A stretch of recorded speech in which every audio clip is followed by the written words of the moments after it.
Well, PJ, you know what they say. If it smells weird, walk away. That's it. That's the episode. Thanks for watching. See you next time. But for real, if it smells, you should probably walk away. Today we're talking about buying RVs. Yeah, we work with people that do that a lot. Buying RVs, things you should look for. Red flags. We have the red flag police. We're going to show you all the red flags with buying an RV. Things you want to just look at a little bit closer.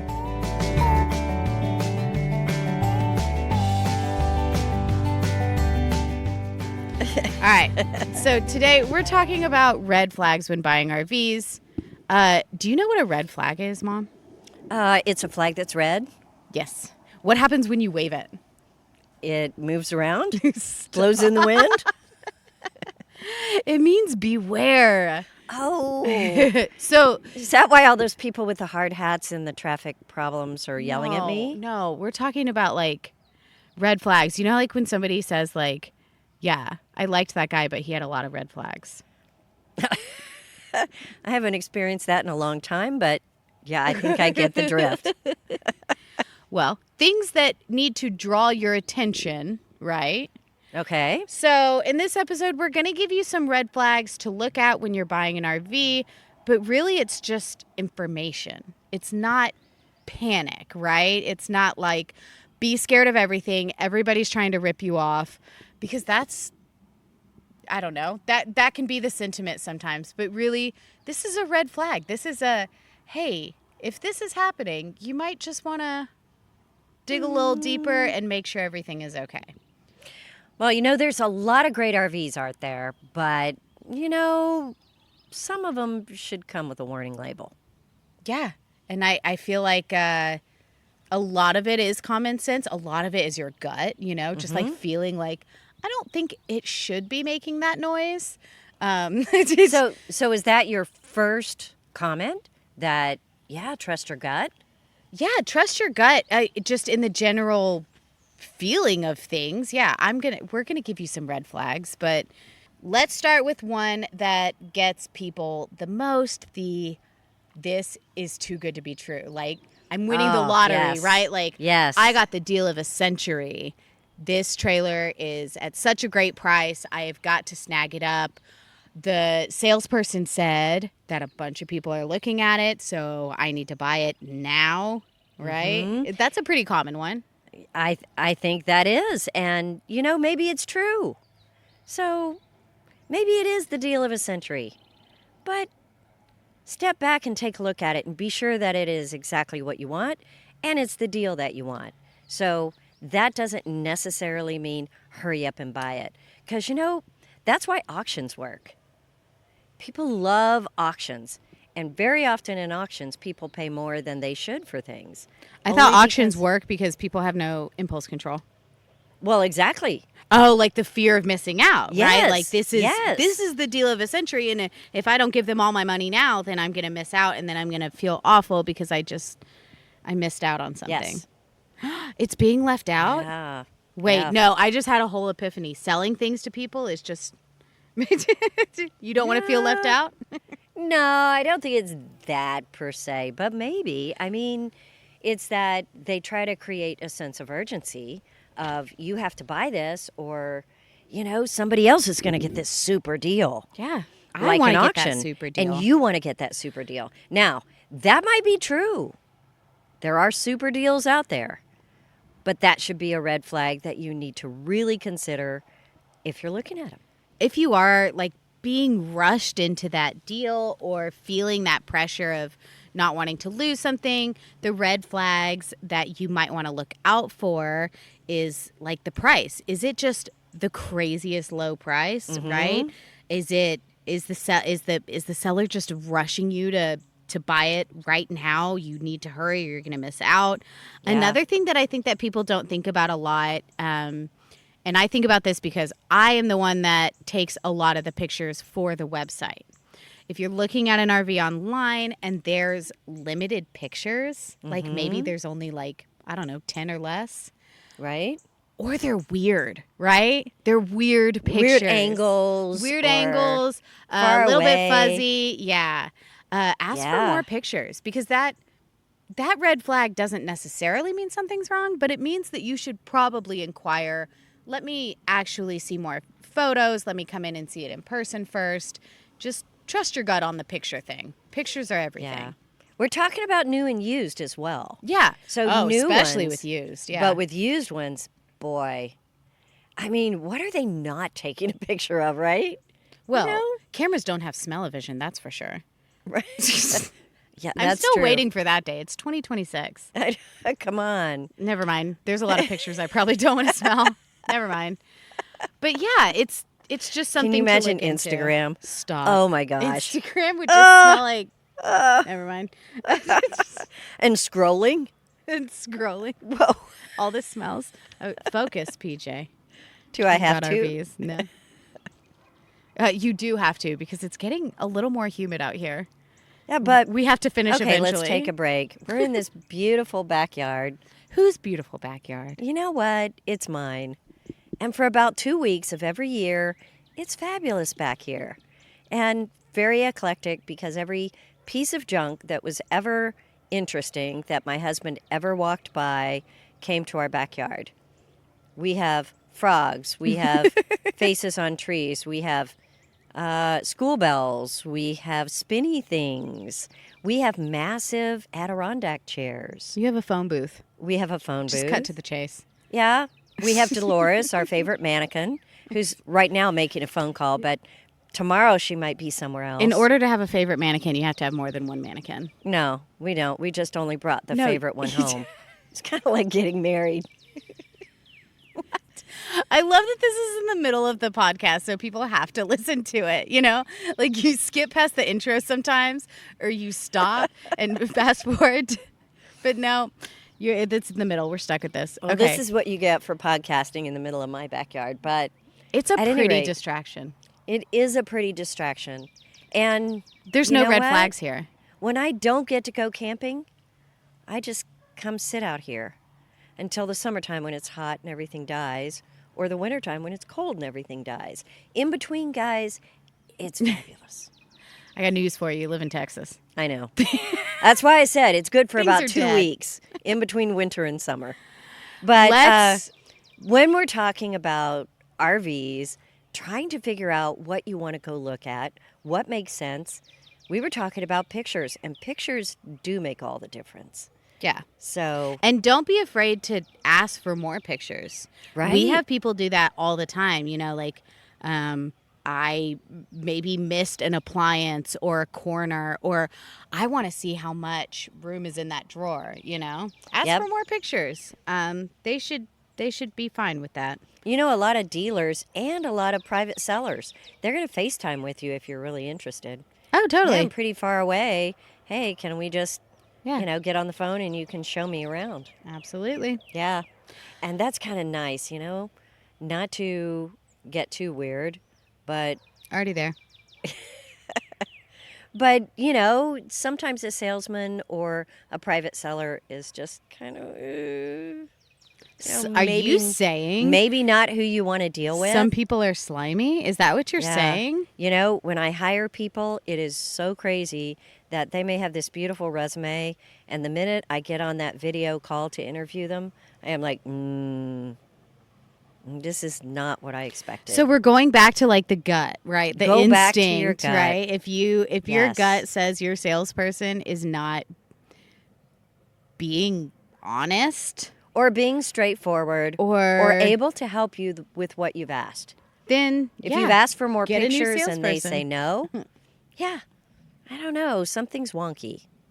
So that is okay. Pictures are a good one. Another one that, again, I want to reiterate, this isn't if you see it, walk away immediately.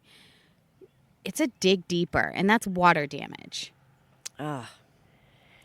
Some water damage could be water that just maybe came in through a vent that leaked after a hailstorm, messed up the sealant, and that's it.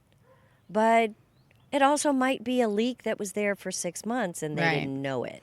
And we're not just talking about used, because new things can have water damage. If they've been sitting on the lot, if they weren't closed up properly, or if there was some kind of default from the factory, you can have water damage in a brand new camper. So make sure you're looking for things like that. You're looking for soft spots in the floor.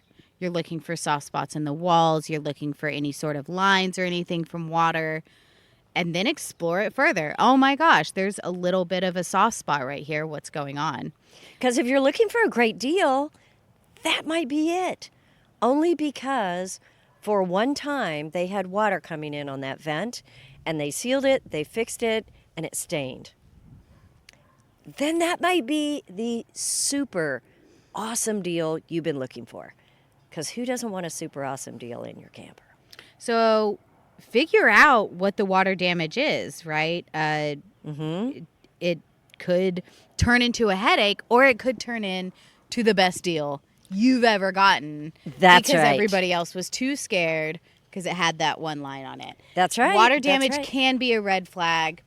Totally something you could move past, but not without some more what do you call it? Investigations. Details. Yeah. Yes. So double check how it's been sealed, how it's been repaired, and then double check to see if anything is soft. And then, it might be fine. And there's no rush, especially with water damage.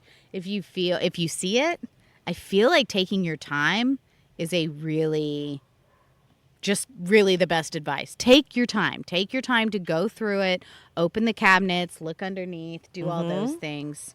If the floor feels like a spongy cloud, it's not always a luxury feature. It could be Really? water damage. Although it feels so nice on your feet. It's like that nice soft rug. It's like just kind of wave your way through the camper, but no, it is not a good thing. Water damage is not going to cure your plantar fasciitis. Boom. It's also not going to make for a very long enjoyment of your camper. It's true. So check the floor. That's a good point. One of my favorite things is used campers, when they come in, seeing people's personalities in used campers. Right? Like, you get to see what stickers they put where, and the flags and the decor, and they bring it in, and now it's our turn to sell it. Whew. Ugh. And some of the things that they have added to it, this one's tricky because sometimes DIY is awesome. Jinx. And sometimes it's concerning. The red flag is, a DIY mod, because you don't know if it's sketchy or not, right? Like, you don't know these people. You don't know how good they are at hanging shells, right? Like, we don't need Lindsay hanging anything. So, if it was done DIY, just assume it's sketchy and check it out.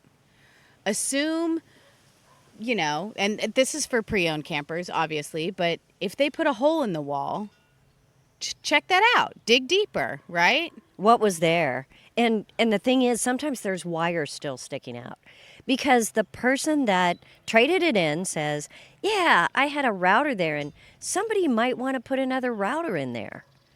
No. No, you just have And a then hole. you've got wires sticking out. You don't know where they go to, what's going to short out something, or they just tuck the wires back in the wall and you just have a big old hole. I feel like with any used camper, like, obviously you have to go slow, you have to look at everything, but if you see something modded, something changed in there, something added or subtracted, that you need to take just take a second, look at that. And a lot of the mods that people make, they look a little unfinished, or they don't match the rest of the camper, or, Which might be why you get such a good deal, right? Maybe yeah. it's a really great mod that's really useful, but it's not the prettiest thing ever, so it's cheaper. Lindsay, maybe it depends on how good of a DIYer you are. Right? Can because you fix their can you DIY? fix this? And can you put something on the walls to make it look super cool to cover it all up? But if you're not that guy and you just want to buy it and camp in it, yeah, then you have to really pay attention. Yeah, look for these things. That's for sure. right.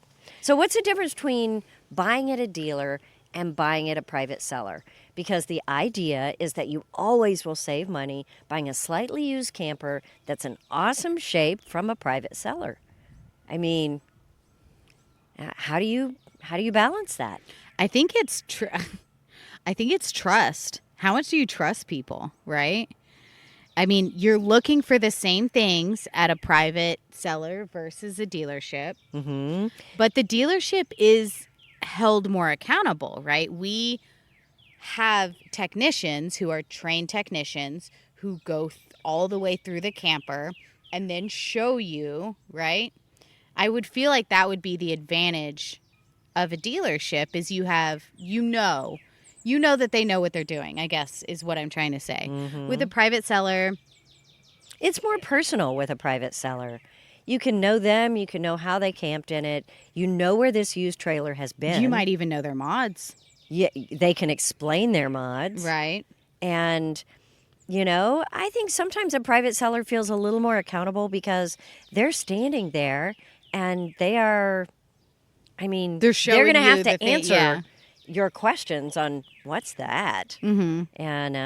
And it's not a salesman just saying, oh, yeah, well, they had done something there. I don't know. We just covered up the hole. So they can explain to you what they did. And you can decide whether you feel like you're on the same level as that customer. If you can trust them, just say it. Right? I mean, they could, Right? that's the thing is, yeah, they could tell you all of those things. They could also lie to you. Yeah, Is that the pessimist in me? Is that am I being Yeah, well, definitely cynical? it's the pessimist in you. It's- But, everybody can lie to you, salesman or a private seller. yeah, I guess I Right? feel like at a dealership they have more, I guess, like ownership. Like they have more to lose. Like I have a business to call. That's it. You You know what I mean? You And have more protection because protection. There you go. you're going to have, especially if you're buying a used one, then they're going to have checked it out. They're going to make sure everything's working.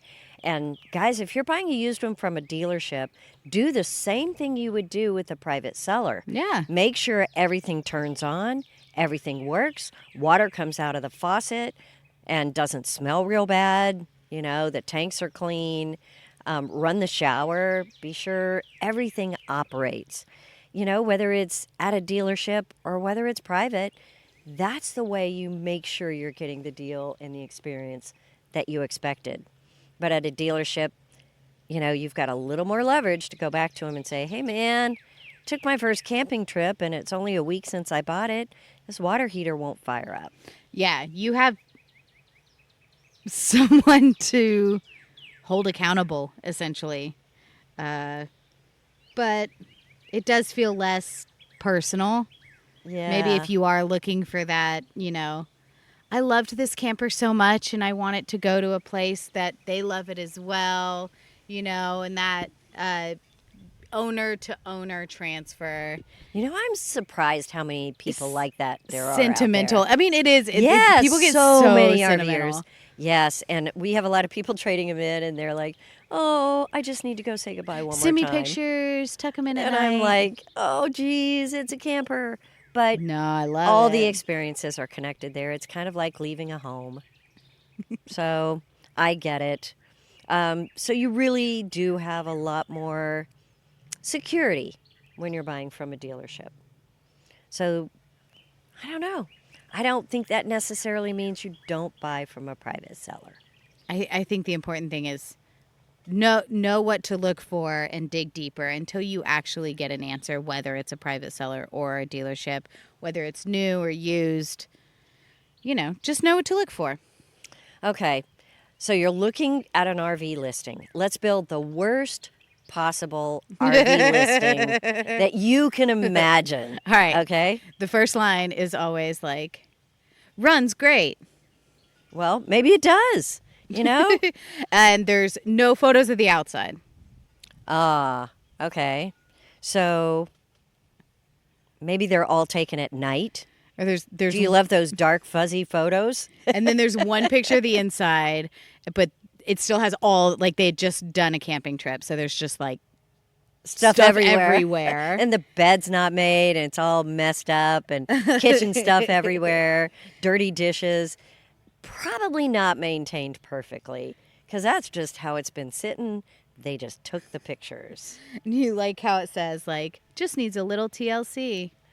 What does that mean? What does that mean? That means it needs a lot of TLC. What did it So mean? it better be a really stinking good price. It doesn't need tender loving care. It needs hard, tough It love. means this is a fixer-upper. Also- are you a fixer-upper guy? Also, somewhere in the post, usually in bold, it says, "No low ballers. I know what I have." You know, Really? like they just, I know what I have. It's- yeah. But we all think that our junk is really great. They don't know what they have. What about the pictures that they took 3 years ago or they pulled from the listing when they first bought it? Oh, And they still have the man. sticker on it, and you're like, wait, Nothing makes me more mad than wait, that's a 3-year-old a picture. Facebook listing with the item pulled from Walmart.com. I know that's what it looked like when you bought it. I want to know what it looks like now. That's exactly right. I could have Googled that, sir, but thank you. It took so much work to download those photos, to re-upload them. You thought I didn't know what a trailer looked like. Okay, thank you. I want to know what yours looks like. That was a lot of red flags. That was a lot of negative with buying RVs, but I mean, there's a lot of green flags too. Do I need to Ooh. explain green flags to you? Just kidding. You know, if you're listening to this podcast and you don't know what a green flag is versus a red flag, then Lindsay will help you. Just give her I will a call. help you. Okay, so what's a green flag? I mean, how do you know maybe I should look at this one? Ooh, lots of pictures. Okay. Clean, clean, clean, clean. It is tough to look at a unit that's not clean. And I know sometimes they sit on the lot long enough to where they get a little dusty. Maybe it's pre-owned and it hasn't gone through PDI yet and it hasn't been cleaned. But man, make sure you see your trailer clean. Like all the way clean. That's a green flag when you show up and it is clean. And how about the amount of pictures? I mean, I if go it for has- 20 plus, but if it has 40 pictures, you know you've seen probably almost everything. you need enough pictures to where you can orientate. Is that a word? Yeah, I Yourself think it's a word. within the RV. 'Cause that's- Something like that's a word. that is the hardest thing with taking pictures of trailers is they are so little and you can only capture so much in a lens. But if you look through the pictures and you still can't really figure out what's in the RV, right? Like, what does it come with? What am I looking at? Where? Why are you showing me this? Or wait, there was a fridge, but I didn't get the actual size of the fridge or a picture of the inside. It's just those things, those extra pictures, those extra miles are total green flags that you are seeing the whole picture. Nobody's trying to hide anything from you. That's right. And if it's a private seller, I think it's super important to get detailed pictures and close-up pictures. Like, I mean, this may seem kind of gross, but I want a picture of the toilet. Well, yeah. I would like to know what the toilet looks like. Yes. Isn't that, but that's one of the things I want to see. I want to see what the sink looks like on the inside. What is the shower? Because sometimes they turn brown, they get kind of yucky when people don't maintain them. And it could have a really nice leather seating and it looks beautiful. But if the bathroom's kind of then I don't want to. Then I don't want to. Don't want to. Don't make me. Another green flag, whether you're with private sellers or dealerships, would be like this salesperson or the seller encouraging you to open the cabinets, turn things on, Yes. look through Total things. green flag. Yes, please check out the entire unit. Under here, you know, if they tell you, yeah, we did have something happen under there and then we fixed it like this, like those are green flags. Right. Because they're communicating with you and they're encouraging you to find all the little things. When people are selling something and they don't want you to dig too deep, Or if they not just a green stand there flag. and say, look around, yeah, go ahead and take a look. If they're not actively showing it to you and helping you understand the camper, yeah, then I they don't might know. be trying to hide something. Yeah. Might. But if they're out there helping you, it's not that they're overzealous or pushy. It's that they want to be sure you understand and you see everything. Right. To me, that's a green flag. A seller that takes their time, too, explaining things, you should never feel rushed, no matter where you're buying. Take your time and figure out, any of the quirks if it's used, how to operate it if it's new. Just being open about its entire history. When's the last time you did maintenance? Oh, when did this hit the lot? How old are the tires? These are fairly normal questions that if people don't want to answer, Or if they don't know and they say, or they give you a general answer. it doesn't matter. But if you can get some answers of any question you dream of, Green that's flag. a green flag. Green flag. But a good dealership doesn't just sell you an RV. They make sure that you're confident enough to use it. And that should be whether it's a new one or whether it's a used one, right? Right. Because, if you're going to find that good deal, you still need to know how to use it. They you should still probably know how to need to operate help it. you. And especially if it's, a used one, the owner should go through it with you. Make sure you know how to operate it. Some of these rigs can be confusing. Yeah. I think no matter what you're buying, where you're buying it, just chill out, take your time, and ask the questions. Even the right? dumb ones. Even the dumb ones, because and if a red flag does pop up along the selling process, that doesn't mean stop and bail. That means stop and investigate, right? Right. And above all, we're gonna bring it around. Trust your gut, man. If you feel like somebody's trying to hide something from you, if you feel like something's not right, go with it, because there's something better out there. And You're the not missing experience out. should feel good. It should. Not confusing and not difficult. Yeah. The end. Yeah. I think we pretty much covered red flags and green flags. What do you think? I wish everybody the best of luck in buying an RV. All right. Another episode of Fun with Flags. Don't say we didn't warn you. Okay. All right. Until next time, PJ. Sounds good to me. Cheers.